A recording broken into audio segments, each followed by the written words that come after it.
All right, on this episode of Bowks Talking Bouts, excited to be talking to an individual coming off of a victorious performance at PFL 4 as part of the 2022 regular season that went down on June the 17th. And we had Alex Martinez emerging victorious over Clay Collard via split decision and advancing further in the lightweight ranks. And always good getting to talk to Alex. How's your day going so far, man? I imagine you're feeling pretty good. Yeah, man, it's going really good. I just put my baby down not too long ago, so, really getting to enjoy the family, which is, amazing. I was away from them for a bit, and, I'm really happy to be back home and enjoy the victory, so, yeah. Yeah, that's awesome, man. I was going to wish you a happy belated Father's Day there. Did you get up to anything for Father's Day there where you caught up in a bit of a travel kind of cycle there? Like, how did that all go for you?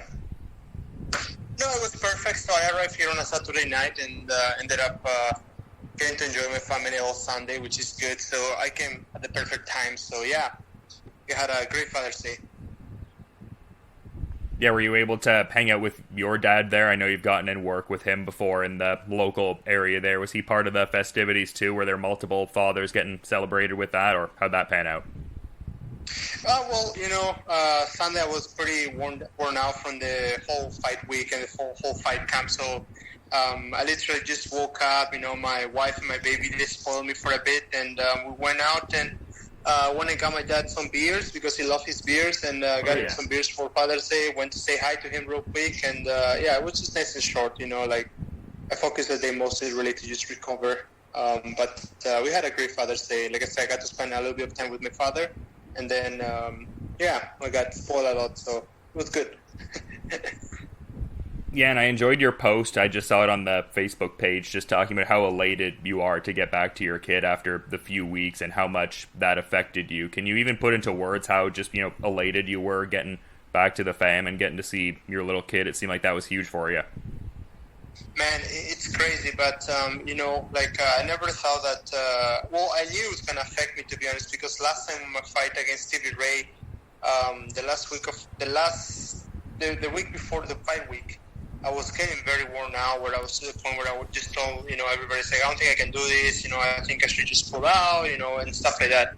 And then I came home for a few days. This was right before I had to go back to Texas, to the fight, and I came here for a few days. Those days that I came here home and spent time with my kid, that just re-energized me and put a fire on my butt. So then when I went to fight week, I was so excited and happy and thankful to be there. Where now this time around, due to circumstances, I didn't get a chance to come home to get to spend some time with my family because they were supposed to go down there. But, due to papers and stuff like that, things didn't work out, and then being rushed to make it into fight week, I just didn't get a chance to see my baby at all.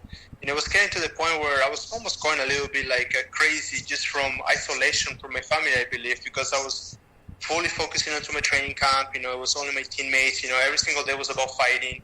And I guess I didn't get a break, that side of my mind didn't get a break from fighting. It was all about fighting every single day of the week. That I think I kind of got exhausted from it. I really didn't want nothing to do about fighting in the end, like the last 2 weeks. And I think those are the most important weeks when it comes down for fighting, because you need to be fully focused about fighting. But at the same time, I think I was missing my kids so much that I really didn't care anymore. And I was in the point where I was like, you know what? I don't care anymore. Whatever happens. I just want to go get it done with and go back home to see my kids. So, to be honest, I think it was a little more of regimentation into my performance more than an actual, for some guys they use it as a fire, but for me I felt that it really wore me out. It took a lot of energy out of me. Yeah, I mean, that could be something to be considerate of even for the future fight. Not that you're going to, miss your kid anymore or any less, but just in terms of, how that affects the mentality. Is there any kind of benefit in that regard you could see popping up? Well, I think the biggest takeaway that I can get from this, to be honest, is that I know that even though, I'm let's say on the last end of my rope, that I can still push through and I can still come out on top, I can still fight through. So I still have that, that fight back till the end. I guess that's the most positive thing that I can take out of this. But to be honest, if it comes down to focusing on performance-wise, I don't think this benefited me performance-wise at all whatsoever. It just kind of showed me that I have what it takes to push through till the end. That's all I can take away from this. But like I said, when it comes down to finding the peak performance, I don't think this is it for me. I don't think going away from my family is what is gonna get me there. So, but you don't know the stuff till you go through it, right? So, I think it was something I had to go through and experience to actually know and understand that this is not something that I should do. I need to see my family every day. I believe. Maybe I can go for weeks at a time, but for a whole training camp, I think it's a little too much for me. And I saw the post you had after the fight too, and everything like that, just talking about how he was like a tough challenge and he was a unique fighter. Like, what kind of unique aspects of his game did you notice when you were out there competing with him in the PFL Smart Cage? It's just his pressure, man. Pressure from the beginning of the fight. I'm the kind of fighter who kind of likes to, it kind of like it grows as the fight goes, and you guys can kind of see, even on this fight too, as the fight started to go more, I slowly started to open up a little more and get in there. But his pressure was really relentless, from the moment of the fight. It just started and just went on and on and on. And for a bit then in the first round, I felt like I was drowning, So I was like, holy shit, this guy might actually finish me. That's what went through my head. And I was like, okay, what should I do, what are the strategies that we have worked on? And then I heavily rely on my coaches after that because, it just got to a point where mentally I wasn't there, to perform. So I just had to rely on my coaches a lot in order to obtain the victory. And that's what I did, and then after, after on the second and the third round, we just milked it to win. That's what it was. So I just really, trusted on my coaches, listened to what I have to do, and then I just did what they told me. And to be honest, the strategy they told me worked out well. So I'm really thankful for that. But at the same time, Collar is a very, very high level volume pressure fighter, and he's on your face non-stop, and you can feel that pressure from the beginning of the bell. So yeah, man, he's, like I say, he's a very unique guy. I really enjoyed Collar. We had a good chat right after the fight. He's a really cool guy. I really admire him.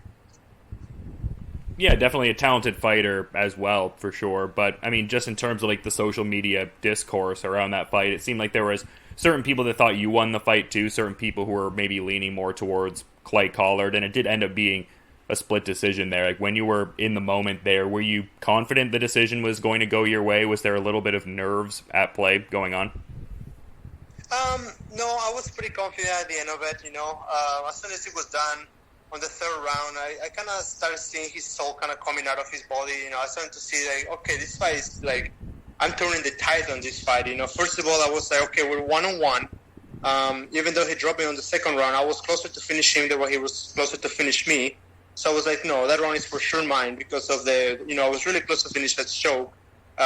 Just my arms gassed out and, just due to all the lactic acid and the high pressure of the fight that exhausted me going into the fight. Already I couldn't really, push through to finish it off. But on the third round, I saw a huge shift in momentum when I took him down. I just noticed, just kind of he was almost getting ready to be done with the fight. It was I started to kind of see him backing away, and I started taking a little more confidence after that. So I was okay. Well, I just gotta pursue the smart option because if I stand and bang with this guy, that's what he likes to do. So I gotta pursue the smart option, which is literally just grapple him and grapple my way to victory. To be honest, and as soon as I was done on the third round, I knew I had him. I knew that I was like, okay, I got the second round, and I'm sure I won the third round. It was close, but at the same time, I was like, I'm really sure I won. And even when the fight was over, my coaches came to the corner and said, hey, man, we got him. They said to me, we got him. So I was like, okay, good, I said. And then I was really confident that I won the fight. Honestly, it wasn't pretty, but I was confident the whole time that I won the fight at the end of it. Yeah, for sure. And now you're in some good territory. I mean, beyond the fact that you have back-to-back victories, which is obviously good, but now locking yourself into that, playoffs kind of block there with the 6 total points and everything like that. So how do you feel about where you're at in that kind of regard, just being in that standing with guys like Olivier Aubin, Mercier, Anthony Pettis, etc.? It felt really good, man. I think, to be honest, I had two really tough tests back to back in PFL. Honestly, I think we just went through probably the number one toughest test when it comes down to PFL. I don't think anybody would have just walked through clay collar. So that's a huge confidence boost. And of course, being out with the top guys, it's even more of a confident boost. And I know I can do it too. So it's we're almost there, right? So we just gotta stay focused, and recharge ourselves and focus on to the next one. Yeah, and to that point, it seems like there's a level of vested interest in the Hausch Manfio Stevie Ray kind of situation there, just in terms of who gets that final spot, and depending on how things shake out there, it seems like you have a vested interest in Stevie Ray in particular, just in the context of not wanting to fight Olivier Aubin-Mercier in the semifinals there, being that he's your friend. Like, are you going to be following that fight especially closely and everything? I'm not sure yet, I would like to see how things pan out, but at the same time, I just kind of let it be, to be honest, just because right now I'm trying to focus on recovering, and I don't want to be spending any energy on stressing out about who would I be fighting next or whatever. If I see the news, or if somehow, I have nothing to do that Friday night, I might pop on the fights or I might not. It all really depends, I kind of really don't care about it right now. I'm just really focusing on recovering right now. More of my mental and spiritual aspect, because physically I'm doing great. My body's I'm ready to train again this week, but I need to recover on the spiritual and the mental part of fighting, I would say, right? And then so I don't think I'll be watching, but I'll be checking the news. Yeah, for sure. How do you manage that spiritual and mental kind of recovery between fights there and everything? Like, what do you kind of interface with and engage in to kind of replenish those aspects there? The big part about it is stay away from social media. Stay away from social media, stay away from the stresses of life. Like, for me, it would be highly 100% fighting, because all my energy goes into it. It doesn't stresses me out the way that people think, it just really comes down to energy-wise. It takes energy away from me. So that's a kind of a stress. So if it's taking energy away from me, then I kind of try to push it on the side and not focus on it for a bit. So like I said, stay away from social media, spend time with my family, just focus on the moment, do things that I enjoy, like I said, go out for walks and little things like that. It really just comes down to recovery, almost like a little holiday. And that's all I do, right? And then, like I said, I don't focus on the negative stuff because it's pointless. So I stay away from drama, stay away from anything that is fight related. That's the way that I recover. I just literally don't hang out with anybody but family. No, that's a good way to be, man, for sure. But in terms of the preparation leading into it, a bit earlier, I shouted out Gladiators MMA, which your dad does a good job of helming, and that seems to be great for your cardio and just your general technique there. But I've also known you to work in Vegas at Syndicate MMA and 10th Planet Las Vegas out there. Where were you mostly getting in work ahead of this last fight here? Where were you honing the skills? I 100% spent my training camp in the Syndicate MMA. So I started with my father here at Gladiators Martial Arts, and then right away I went back home. I went back to Vegas with Syndicate and spent some time with John. And then the last 2 weeks, my father came down to just kind of focus on the last little things that we needed to for the fight. So I went. It's kind of like my dad went down there for a bit too. So Syndicate most of the time. Yeah, great space, no doubt, man. But one of the last things I wanted to ask about, because I don't think I touched on this the last time we were speaking, I saw there was an Instagram photo circa March of you with Shane Mosley and Shane Mosley Jr. What was going on there? What was the backstory and context of that photo? I thought that was cool. Yeah, man. So Shane Mosley Jr. is actually teaching boxing classes now at Syndicate MMA. So he has his beginner classes for boxing on Wednesdays and Fridays.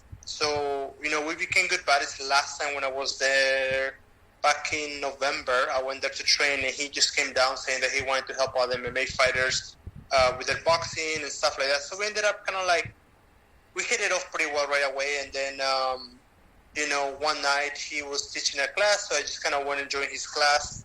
And sure enough, his father came down to see what he was doing, just to check on him, because he had a fight coming up at the same time.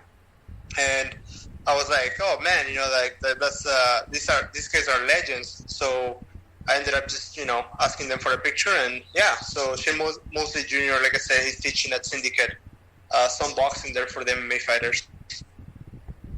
Yeah, definitely some great minds for sharpening the sweet science end of things for sure. But you've been really great with your time, Alex. Always fun getting to talk to you both before and after big fights like this. But I want to let you enjoy yourself and enjoy the rest of the day that much more there. So, just putting the ball in your court real quick. Is there anything you might want to add as a parting thought as we're kind of wrapping up here, man? No, man. I'm just really thankful for like I said, the experience that is going. Just to be part of PFL. I think it's a great promotion. They're taking care of us really well.